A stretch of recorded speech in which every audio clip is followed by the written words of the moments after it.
Buen día, doctor Guido Rodríguez Carrillo. Le habla la estudiante Miranda Isamanda Veiga. El día de hoy le voy a hablar sobre los bronquios, las pleuras y los pulmones. Vamos a tener que los bronquios van a ser conductos que van a resultar de la bifurcación de la tráquea y estos conductos, su origen se va a encontrar marcado por la presencia de un cartílago, que es este cartílago de aquí, que se denomina carina. Estos conductos para su estudio lo vamos a dividir en bronquios extrapulmonares y bronquios intrapulmonares. Estos bronquios extrapulmonares son los que se encuentran por fuera del pulmón y son estos que están aquí. También se le puede denominar bronquios principales. Estos bronquios van a presentar algunas diferencias, porque en cuanto a su longitud, calibre y dirección, vamos a tener que el bronquio principal izquierdo va a ser mucho más largo que el derecho, midiendo así de 4 a 4,5 centímetros, y el derecho va a medir de 2 a 2,5 centímetros. En cuanto a su calibre, es decir, la luz, el bronquio principal derecho va a ser mucho más grande, midiendo así de 15 a 16 milímetros, y el izquierdo va a medir de 10 a 11 milímetros. Y en cuanto a su dirección, vamos a tener que el derecho va a tener una dirección mucho más cerrada y el izquierdo va a tener una dirección mucho más alargada. ¿Por qué? Porque el pulmón se encuentra dispuesto hacia abajo, hacia la izquierda y hacia adelante, provocando este cambio de dirección. Ahora, estos son los bronquios extrapulmonares. Ahora tenemos a los bronquios intrapulmonares. Estos bronquios aquí se denominan así porque se desarrollan dentro del pulmón, son todos estos que están aquí. Primero vamos a encontrar el bronquio pedicular principal, tanto del lado derecho como del lado izquierdo. Este bronquio pedicular principal va a dar origen a 3 bronquios lobulares o bronquios pediculares secundarios. Del lado derecho va a dar 3, porque en el pulmón derecho existen 3 lóbulos y del lado izquierdo solo va a dar 2, debido a que el pulmón izquierdo solo tiene 2 lóbulos. Entonces, estos bronquios lobulares o pediculares secundarios van a dar origen a bronquios segmentarios. Primero, va a dar origen al bronquio segmentario apical, bronquio segmentario anterior y bronquio segmentario posterior. Luego, el bronquio lobular medio va a dar origen a dos. Va a dar origen al bronquio lateral, bueno, este es el medial y al lateral. Y por último, el bronquio lobular inferior va a dar origen a 5 ramas. Esta que está aquí, que es el bronquio segmentario superior o de Nelson, al bronquio medial o cardíaco, al bronquio basal posterior, al bronquio basal lateral y al bronquio basal anterior. Entonces, en general, vamos a tener 10 bronquios segmentarios del lado derecho. En cuanto al lado izquierdo, vamos a tener que el bronquio lobular superior se va a dividir en 2 troncos. Un tronco superior o de culmen y un tronco inferior o lingular. Este tronco superior o de culmen va a dar origen a 2 bronquios segmentarios, un bronquio apico posterior y un bronquio anterior. Y el tronco inferior o lingular va a dar origen al bronquio segmentario lingular superior y al bronquio segmentario lingular inferior. Y el bronquio lobular, el bronquio lobular inferior va a dar origen a 4 ramas. Primero va a dar origen al bronquio segmentario anteromedial, al bronquio segmentario basal posterior, posterior, al bronquio segmentario lateral y al bronquio segmentario superior, que es este que está acá. Entonces, del lado izquierdo vamos a tener solo 8 bronquios segmentarios.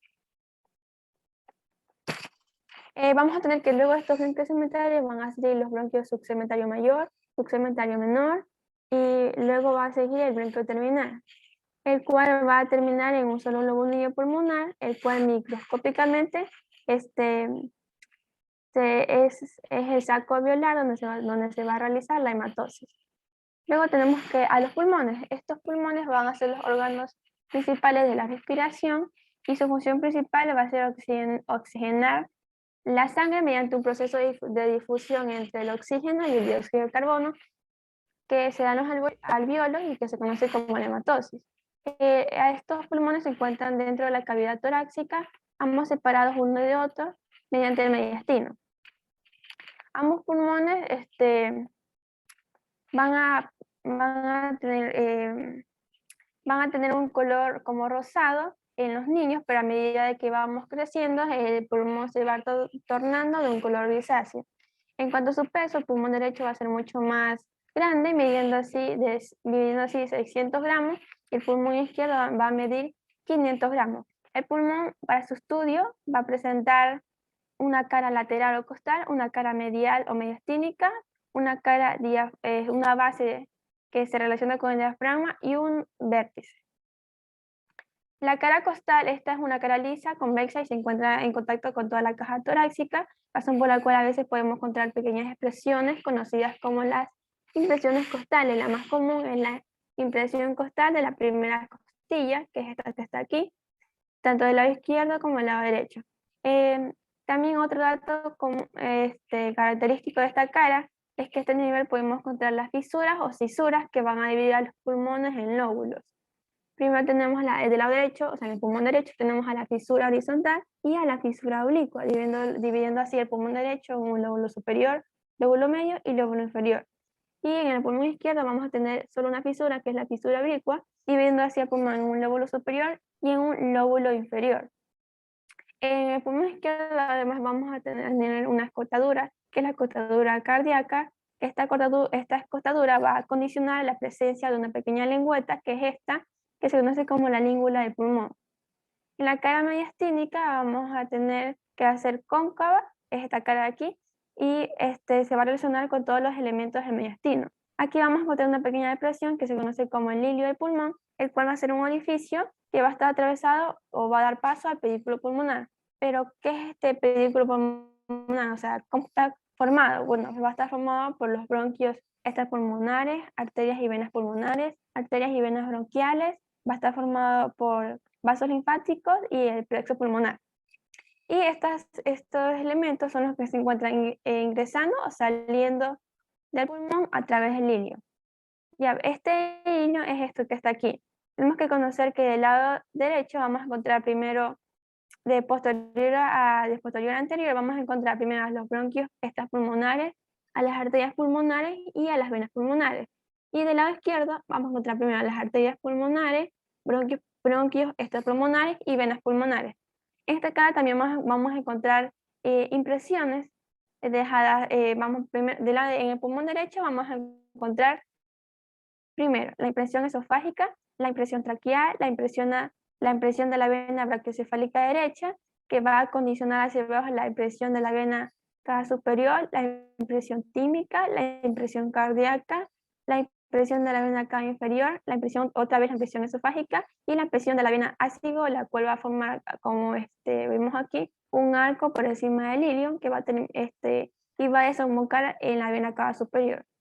Y en el pulmón izquierdo vamos a tener que es diferente. Vamos a encontrar la impresión traqueosofágica, la impresión de la vena subclavia, de la arteria subclavia, la impresión de la vena brachiocefálica izquierda, la impresión tímica, la impresión cardíaca y la impresión de la aorta descendente y del arco de la aorta. Luego el vértice. Este vértice, que está aquí, va a corresponder a la parte que sobresale por encima de la abertura del tórax, que es esta. Vamos a tener que va a sobresalir 1 centímetro más, va a ser más alto del lado derecho que del lado izquierdo. O sea, este vértice va a sobresalir 1 centímetro que el pulmón izquierdo debido a la presencia del hígado. Aquí vamos a tener que se va a relacionar con la arteria subclavia y con la vena subclavia. Aquí también se va a relacionar con 3 asas nerviosas. Vamos a tener el asa subclavia, la asa frénico-simpática y la asa del nervio laríngeo recurrente. También se va a relacionar con el fascículo medial del plexo braquial y también vamos a encontrar engrosamientos justo en este vértice. Primero vamos a encontrar 3 ligamentos: el ligamento costopleural, el ligamento transverso pleural y el ligamento vértebro-pleural. Estos 2 últimos ligamentos van a condicionar una pequeña fosita llamada fosita suprarretropleural, donde se va a encontrar el ganglio estrellado, que es que está aquí. Luego tenemos la base. Esta base es cóncava y se va a adherir a la convexidad del diafragma. Por medio del diafragma está la base del pulmón, se va a relacionar del lado derecho con el hígado y el lado izquierdo se va a relacionar con la tuberosidad del estómago y con el polo superior del vaso. Luego, tenemos que, como dije, estos pulmones se van a dividir en lóbulos y estos lóbulos se van a dividir en segmentos. Lo que esta división nos sirve en el caso de que exista algún tumor a nivel del lóbulo apical, por ejemplo, esto solo tenemos que sacar ese pequeño segmento y no tenemos que dañar todo el pulmón. Ya, vamos a ver que vamos a tener 10 segmentos en el pulmón derecho y 8 segmentos en el pulmón izquierdo. Primero, en el lóbulo superior vamos a tener primero un segmento apical, un segmento anterior y un segmento posterior. En el lóbulo medio vamos a tener un segmento medial y un segmento lateral. Y en el lóbulo inferior vamos a tener un segmento superior, un segmento anterior, un segmento posterior, un segmento lateral y un segmento medio. Y en el pulmón izquierdo vamos a tener, frecuentemente vamos a tener así 8 segmentos. En el lóbulo superior vamos a tener primero un segmento apico posterior, un segmento anterior, un segmento lingular superior, un segmento lingular inferior. Y en el lóbulo inferior vamos a encontrar un segmento apical, un segmento anteromedial, un segmento lateral y uno posterior. Luego vamos a tener por último la pleura. Esta pleura es una membrana serosa que se va a encargar de cubrir y proteger principalmente a los pulmones. Esta pleura la vamos a dividir en pleura visceral, que es la capa más externa del pulmón, y esa no se la puede separar del pulmón, a menos, no se la puede separar del pulmón sin dañarlo. Esta es como esta parte así como brillante que observamos aquí, ya. Y tenemos otra pleura, que es la pleura parietal, que es esta que está aquí, de un color así, de este color como gris. Esta pleura, como vemos aquí, esta pleura visceral va a estar adosada al parénquima pulmonar, que es como la línea blanca de aquí, y mientras que hay una que está separando al pulmón de las otras partes externas, que sería la pleura parietal, esta de aquí.